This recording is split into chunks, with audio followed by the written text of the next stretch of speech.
안녕하세요 여러분, 이신동입니다. 반갑습니다. 우수하고 똑똑한 아이들 어머니들이 관심 많이 가지시고 적극적으로 도와주셔야 될 것 같습니다. 정말 그 아이들이 가지고 있는 잠재 능력 무한하다고 생각합니다. 그런 아이들 잘 키워야 정말 요즘 같은 시대에 정말 어려운 그런 상황이죠. 국가 경쟁력이 너무 치열한 그런 사회에 살고 있습니다.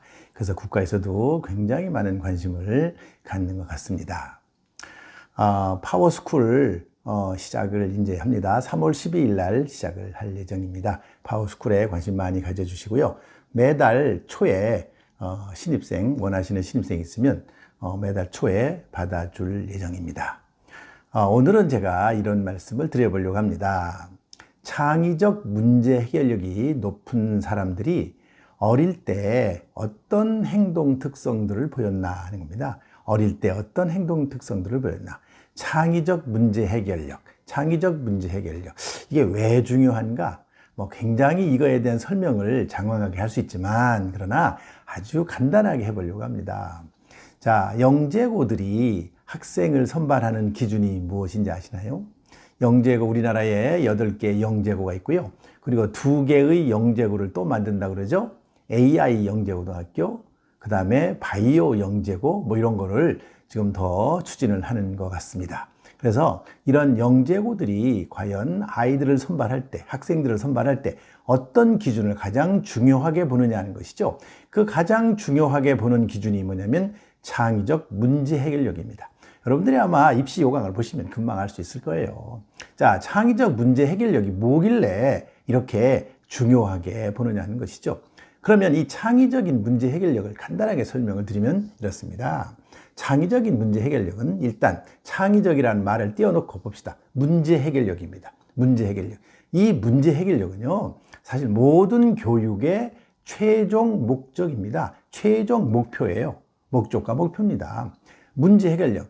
일반 아이들도 가르치면요, 사실은 다 창의적인 그런 능력은 없더라도, 좀 부족하더라도 사실은 다 문제 해결력을 잘하게끔 그렇게 길러야 되는 겁니다. 문제 해결력 굉장히 중요하죠. 그런데 이 창의적 문제 해결은 특별한 능력을 가진 아이들이 사실은 보일 수 있는 거예요. 모든 사람이 다 보이는 게 아니고요. 창의적.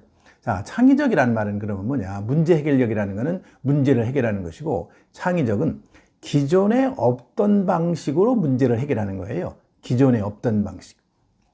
기존에 있던 방식도 중요합니다. 이런 걸 우리가 흔히 뭐라 그러냐면은 논리적인 문제 해결이에요. 논리적으로 문제를 해결하는 것이죠. 그러나 기존에 없던 방식으로 문제를 해결한 그런 능력을 가진 사람, 이런 사람을 영재고에서는 선발을 해야 됩니다. 그런 아이가 영재고에 들어와야 돼요. 그냥 간단하게 문제를 잘 풀고, 수학 문제 잘 풀고, 과학의 지식을 많이 가지고 있고, 수학적 지식을 많이 가지고 있는 것 갖고 되는 게 아니에요. 그런 지식이 사실은 녹여져서 새로운 형태의 뭐를 만들어야 되는 겁니다. 우리가 많은 쇠덩어리들이 용광로에 들어가서 녹아가지고 새로운 형태의 아주 철강이 만들어지는 것이죠. 철강, 큰 철판도 만들고요. 쇳덩어리를 만드는 것과 똑같은 겁니다. 새로운 모양의 어떤 것이 만들어져야 되는 것이죠. 그래서 제가 오늘 창의적 문제 해결력이 과연 무엇이고, 그런 것들을 보였던, 그런 것들에 있어서 굉장히 뛰어난 능력을 보였던 사람들이 어릴 때는 그러면 어떤 행동들을 보였나? 한 3가지로 제가 압축해서 말씀을 드리겠습니다. 첫째는요, 유창성과 융통적인 행동이에요. 유창성, 융통성. 이 유창이라는 말은 뭐냐면 이런 겁니다. 많은 아이디어를 가지고 있는 거예요. 예를 들면은 언어적인 아이디어가 일단 가장 중요해요. 언어적인 아이디어. 어떤 대상에 대해서 설명하려고 그럴 때는 아이디어가 많아야 돼요. 예를 들면은 세종대왕에 가서 네가 생각하고 있는 게 뭐니? 세종대왕이라는 그 우리나라의 아주 훌륭한 임금에 대해서 네가 생각하고 있는 게 뭐니? 그러면 거기에 관해서 여러 가지 얘기가 나올 수가 있어요. 자, 한글이라는 것도 있죠. 그 다음에 세종대왕이요, 굉장히 고기를 좋아하셨대요. 고기를. 그래서 고기, 육식을 굉장히 많이 드셨답니다. 그 다음에 굉장히 뚱뚱했대요. 이런 등등.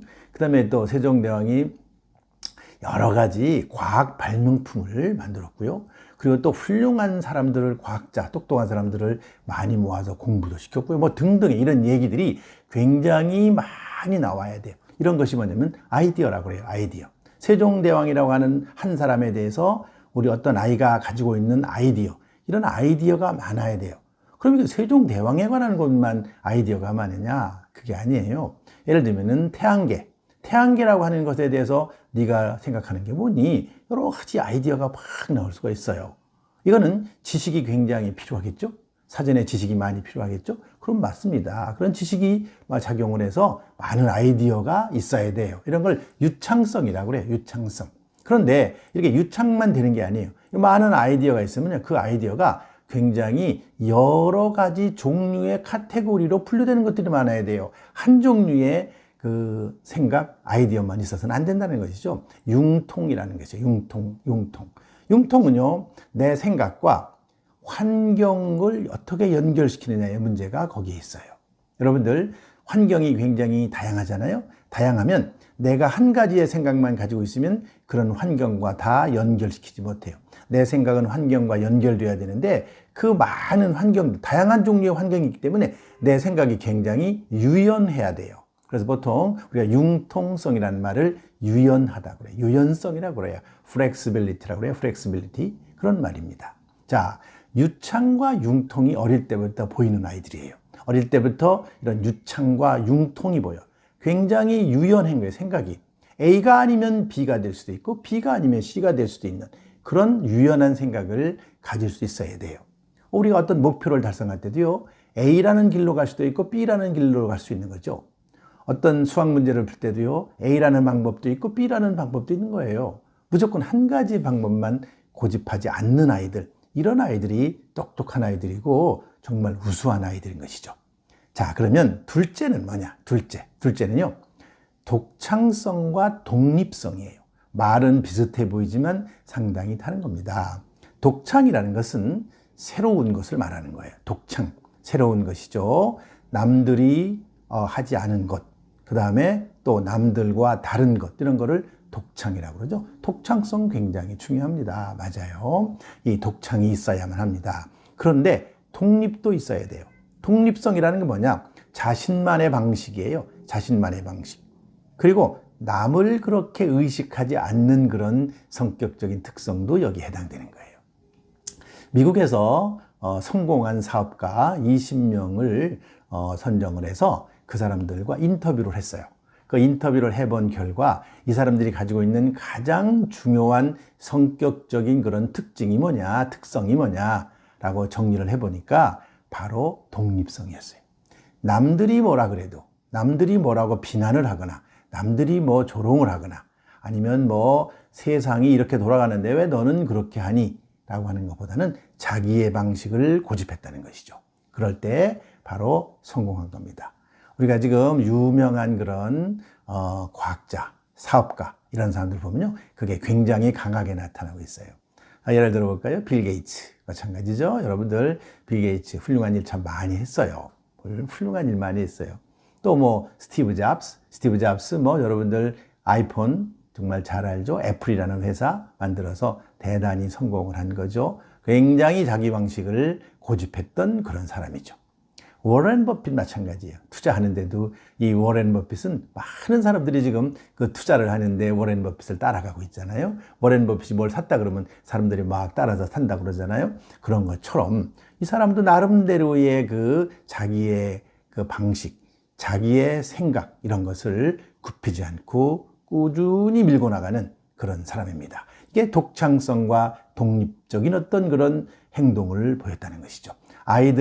이런 아이들 보고 고집이 세다고 그런 사람 굉장히 많아요. 그러나 고집이 센 것 나중에 쓸모가 있어요. 그러나 이 고집이라고 하는 것이요, 이상한 방향으로 가면 좋지 않지만 그러나 좋은 방향, 가치가 있는, 사회적인 가치를 창출할 수 있는 그런 것으로 고집이 간다는 건 대단히 좋습니다. 그 다음에 세 번째는요, 선택과 집착입니다. 선택과 집착. 선택이라는 거 굉장히 중요합니다. 사실 아무리 좋은 아이디어, 굉장히 많은 아이디어를 가지고 있어도요, 그것이 실현 가능성이 있어야 되는 거예요. 현실 가능성이 있어야 됩니다.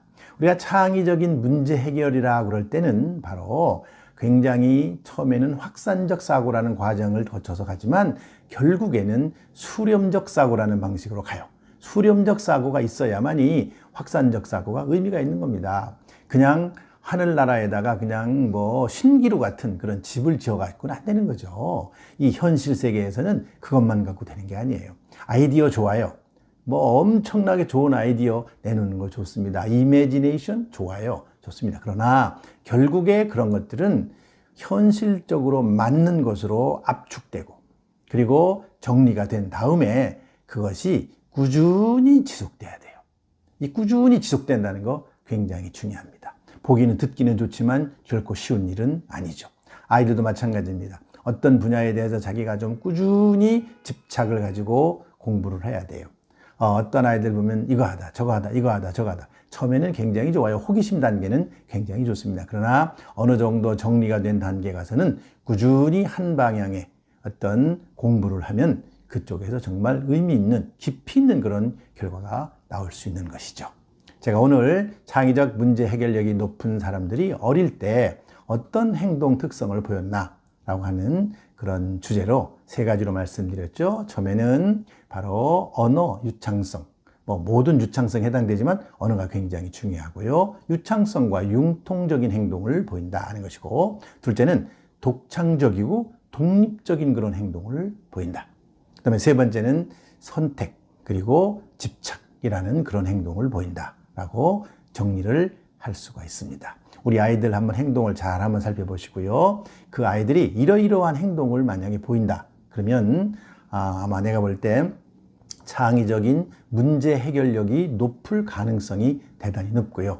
우리 지금 많은 아주 우수한 그런 아이를 뽑는 영재고등학교에서 선발 전형 요강을 보면은 바로 창의적 문제 해결력이 높은 아이를 뽑겠다라고 많이 되어 있죠. 이런 어릴 때 이런 아이들 이런 행동을 보이면 아마 그런 능력이 굉장히 창의적 문제 해결력이 높은 그런 것으로 우리가 예측해 볼 수가 있다고 생각합니다. 오늘은 여기까지 하겠습니다. 감사합니다.